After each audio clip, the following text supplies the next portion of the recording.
ETF index mutual funds నేర్చుకుని stock మార్కెట్లో రాణించాలనుకుంటున్నారా? వెంటనే ఈ నెంబర్కి కాల్ చేయండి.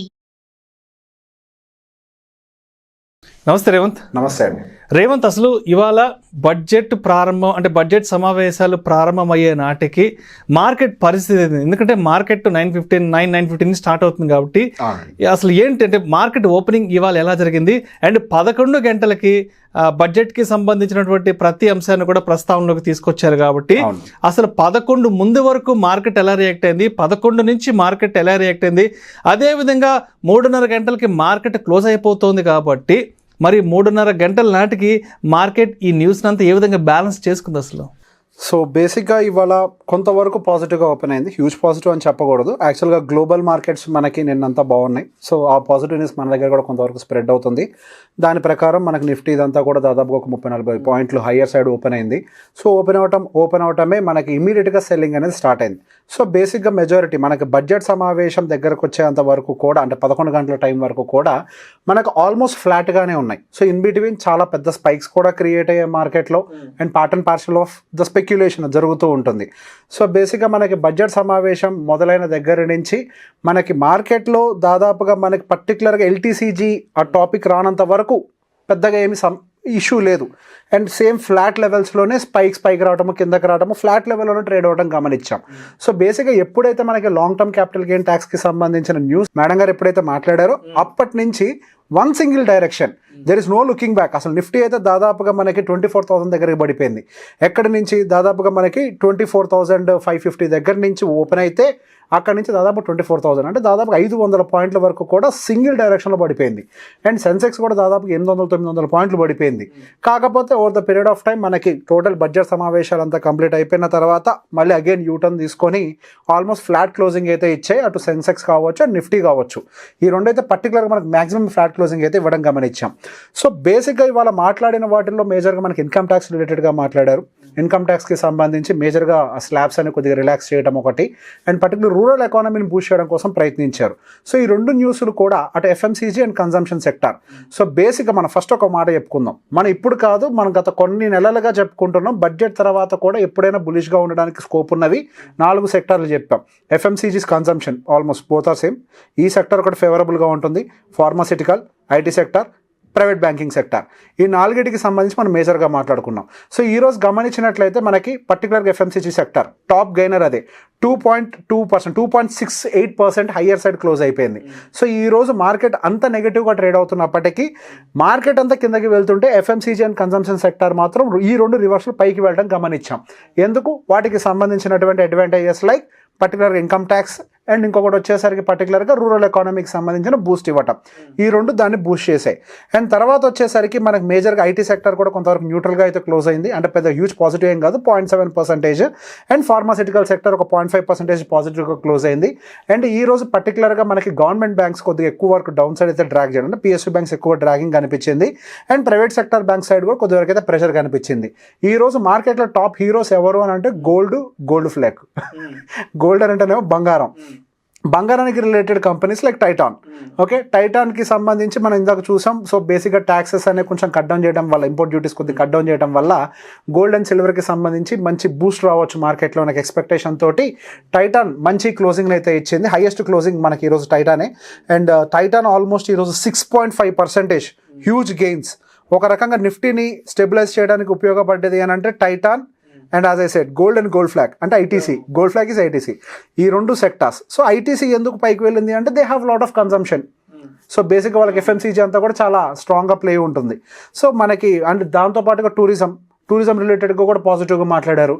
సో బేసిక్గా ఐటీసీలు ఇవన్నీ కూడా ఉన్నాయి. ఎఫ్ఎంసీజీ ఉంది, అటు టూరిజం ఉంది. సో రూరల్ ఎకానమీ డెవలప్ అయితే ఐటీసీకి మంచి అడ్వాంటేజ్, టూరిజం బూస్ట్ అయితే ఐటీసీకి మంచి అడ్వాంటేజ్. సో ఓవరాల్గా ఐటీసీకి అయితే పాజిటివ్గా ఉంది. So ITC and Titan was on the higher side.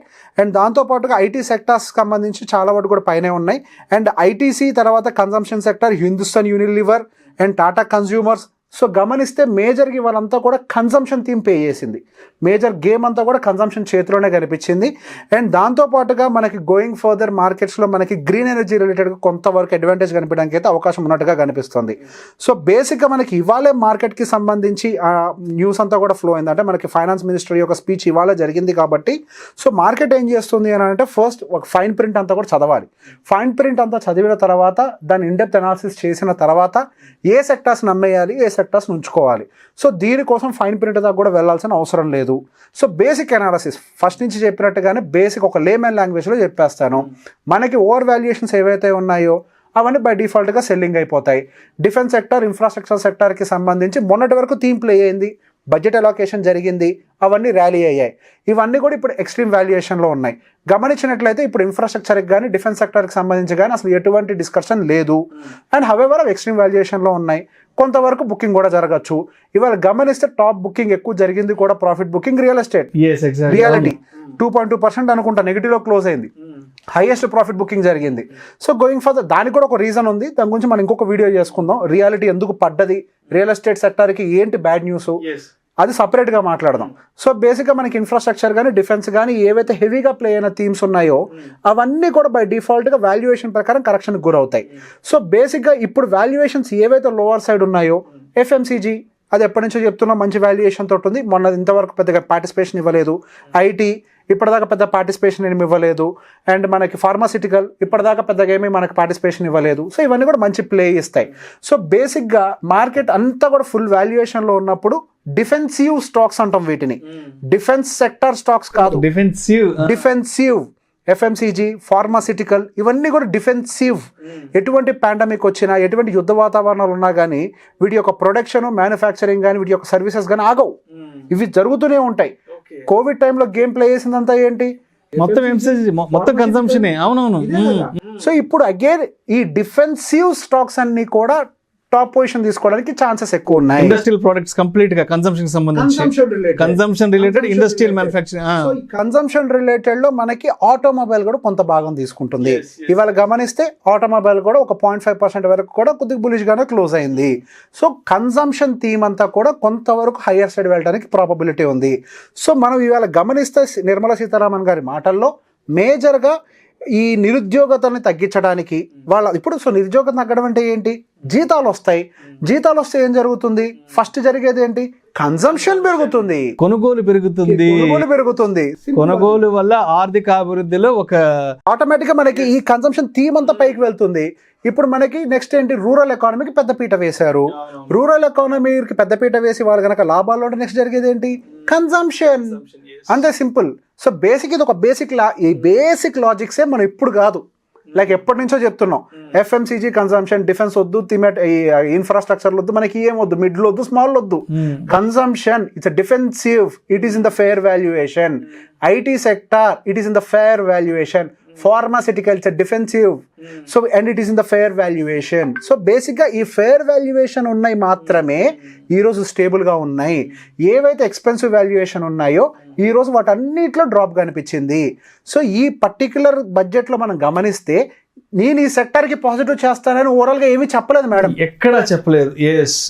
A sector గురించి మాట్లాడలేదు, చాలా సింప్లిఫై చేశారు. సో ఇక్కడ జరిగిందంతా ఏంటి, వాళ్ళు తీసుకురాబోయేటువంటి రిఫార్మ్స్ వల్ల ఏ సెక్టార్స్కి మంచిది. సో ఈ బేసిక్గా ఎప్పుడైతే ప్రభుత్వం ప్రజల కోసం ఒక బడ్జెట్ని తీసుకొస్తుందో ఆ బడ్జెట్ యొక్క ప్రభావం ఎప్పుడు కన్సంప్షన్ థీమే పడుతుంది. సో కన్సంప్షన్ నెక్స్ట్ గ్రో అవుతుంది. They want to grow the rural and the unemployed economy. ఈ రెండింటిని గ్రో చేయాలనుకుంటున్నారు. Consumption is going to play. So మేజర్గా మనం ఫోకస్, నేను ఇప్పుడు కాదు ఎప్పటి నుంచో ఫోకస్ చేస్తుంది, నా మ్యూచువల్ ఫండ్ ఇన్వెస్టర్స్ అందరూ ఫుల్ హ్యాపీ ఉంటారు. అండ్ ఈవెన్ మన వెబినార్లో కూడా చాలా క్లియర్గా మనం ఎక్స్ప్లెయిన్ చేసాం. వెబినార్స్ మన వాళ్ళకి అటెండ్ అయిన వాళ్ళకి డీటెయిల్డ్గా చార్ట్ చూపించి ఎక్స్ప్లెయిన్ చేసాం. ఏవి ఎక్స్పెన్సివ్ ఉన్నాయి, ఏవి ఫేర్ వాల్యుయేషన్లో ఉన్నాయి, ఎలా ఉంది అనే వాటి గురించి డీటెయిల్గా ఎక్స్ప్లెయిన్ చేసాం. సో వాళ్ళందరికీ కూడా ఇప్పుడు క్లారిటీ వచ్చి ఉంటుంది. సో ఎక్స్పెన్సివ్ అంటే ఏంటి, ఫేర్ అంటే ఏంటి. సో బేసిక్గా నెక్స్ట్ రాబోతున్న రోజుల్లో మనకి కన్సంప్షన్, ఐటీ సెక్టార్, కొంచెం private banking sector, and one more sector is pharmaceutical sector, and automobile will also be included. ఇప్పటిదాకా నేను ఆటోమొబైల్ని పెద్దగా ఇంక్లూడ్ చేయలేదు నా దాంట్లో, ఇప్పుడు నేను ఆటోమొబైల్ని ఇంక్లూడ్ చేయాలనుకుంటున్నా. దానికి గల ప్రధాన రీజన్ ఏంటి అని అంటే మ్యానుఫ్యాక్చరింగ్కి సంబంధించి బాగా మాట్లాడుతున్నారు. సో బేసిక్ ఈ స్కిల్ డెవలప్మెంట్ జరిగితే ఫస్ట్ ఇంప్రూవ్ అయ్యేది మ్యానుఫ్యాక్చరింగ్ సెక్టార్. సో ఇంతకుముందు ఒక బడ్జెట్కి సంబంధించి నేను మాట్లాడినప్పుడు మన గత జీడిపిలో సర్వీస్ సెక్టర్ గ్రో అవుతుంది కానీ మ్యానుఫ్యాక్చరింగ్ గ్రో అవ్వట్లేదు, అది కన్సర్న్ నాకని చెప్పాను. రీసెంట్గా వచ్చిన జీడిపిలో మనకి మ్యానుఫ్యాక్చరింగ్ సెక్టర్ యొక్క గ్రోత్ కనిపిస్తుంది. సో మ్యానుఫ్యాక్చరింగ్ని బూస్ట్ చేసినప్పుడే నిరుద్యోగత తగ్గుతుంది. మ్యానుఫ్యాక్చర్ సెక్టార్ ఎక్కువ ఎంప్లాయ్మెంట్ని క్రియేట్ చేసే సత్తా ఉన్నటువంటి సెక్టార్. సో మ్యానుఫ్యాక్చర్ సెక్టార్ మీద బై డిఫాల్ట్గా ప్రభుత్వం ఫోకస్ చేస్తుంది. అందులో number 1 automobile industry. So automobile industry ఇప్పుడు దాకా నా బాస్కెట్లో లేదు, ఇప్పుడు దాన్ని కూడా యాడ్ చేసుకోవడానికి ప్రయత్నం చేస్తాను. I will make a detail review. ఇంకొంచెం డీటెయిల్గా వెళ్దాం. అంటే సెక్టోరియల్గా చూస్తే ఇవాళ ఆ కన్క్లూషన్గా చెప్పండి, ఏ సెక్టార్స్ బాగా ఇవాళ మైలేజ్ తీసుకున్నాయి అండ్ బడ్జెట్ అనౌన్స్మెంట్ తర్వాత ఏ సెక్టార్స్లో బాగా డౌన్ఫాల్ కనిపించింది అంటారు, ఎస్పెషల్లీ ఇవాళ వచ్చిన అనౌన్స్మెంట్స్లో నుంచి? సార్ మేజర్గా మనకి మంచి మైలేజ్ తీసుకుంది FMCG and consumption sector. And మేజర్గా మనకి డౌన్ సైడ్ డ్రా డౌన్ చేసింది మాత్రం undoubtedly one is the reality sector and second one is the PSU sector. ఈ 2 సెక్టర్స్ డౌన్ సైడ్ డ్రాగ్ చేశాయి, ఈ 2 సెక్టర్స్ అప్ సైడ్ మనం పుల్ చేశాయి. ఈరోజు మార్కెట్ స్టేబుల్గా ఉండడానికి గల రీజన్ 2 బాగా హైలో ఉన్నాయి, 2 బాగా లోలో ఉన్నాయి. సో ఈ రెండింటి మధ్యలో బాగా టఫ్ ఫైట్ జరిగింది. సో బేసిక్గా ఇదే థీమ్ కొన్ని రోజులు కంటిన్యూ కూడా అవ్వదు. రైట్, ఓవరాల్గా మొత్తంగా చూస్తే భారతదేశ గ్రామీణాభివృద్ధిని, అదేవిధంగా వ్యవసాయ ఆధారిత దేశం కాబట్టి వ్యవసాయం నుంచి పెద్ద ఎత్తున ప్రొడక్టివిటీని రాబట్టేందుకు కంప్లీట్గా వికసిత భారత్ లక్ష్యంగా తీసుకున్న ఎజెండాగా మనకు కంప్లీట్గా అర్థమవుతుంది ఈ బడ్జెట్ నుంచి. సో మొత్తంగా అంటే మనం చూస్తే 1.52 కోట్ల అంటే 1.52 లక్షల కోట్ల రూపాయల నిధుల్ని ఇక్కడ అగ్రికల్చర్ సెక్టర్కి పెద్ద ఎత్తున ఇవ్వడం జరిగింది. అండ్ రాబోయే రోజుల్లో దీని ఫలితంగా పెద్ద ఎత్తున మనం ప్రొడక్టివిటీని కూడా రాబట్టుకునే అవకాశం కూడా ఉంటుంది. బేసిక్గా దీని మీద ఎక్కువ ఫోకస్ ఉంటుంది. సో పర్టికులర్గా మనకి న్యాచురల్ ఫార్మింగ్ మీద బాగా ఇంట్రెస్ట్ చూపిస్తున్నారు. సో పర్టికులర్గా ఏవైతే అగ్రి రిలేటెడ్ కంపెనీస్ అటువైపుగా ఉన్నాయో వాటికి పెద్దపీట. అంటే నెక్స్ట్ ఎవరైనా పర్టికులర్గా స్టాక్స్ అని you do your own research, I'm not SEBI registered investment adviser. But ఈ రోజు మార్కెట్లో ఏం జరిగింది అనేది మాత్రమే చెప్తున్నాను. అగ్రికల్చరల్ ఇండివిజువల్ స్టాక్స్ పరంగా మనకి దానికి సపరేట్ సెక్టర్ లేదు కాబట్టి స్టాక్స్ కొనుక్కునే వాళ్ళు అగ్రికల్చర్ వైపు కనుక బాగా ఫోకస్ చేయగలిగితే అవకాశం ఉంది. అండ్ నెక్స్ట్ దీనికి ఇంకొకటి మనకి క్లైమేట్ కూడా బాగా సహకరిస్తుంది అండ్ మనకి పుష్కలంగా ఉన్నాయి. రెయిన్ ఫాల్స్ కూడా రెగ్యులర్ యావరేజ్ కంటే కూడా ఎక్కువగానే వస్తున్నాయి. సో అది కూడా మనకి అగ్రికల్చరల్ ఎకానమీకి మంచి బూస్ట్ చేయడానికి అయితే అవకాశం ఉంది. Right, thank you so much Revanth. Thank you అండి.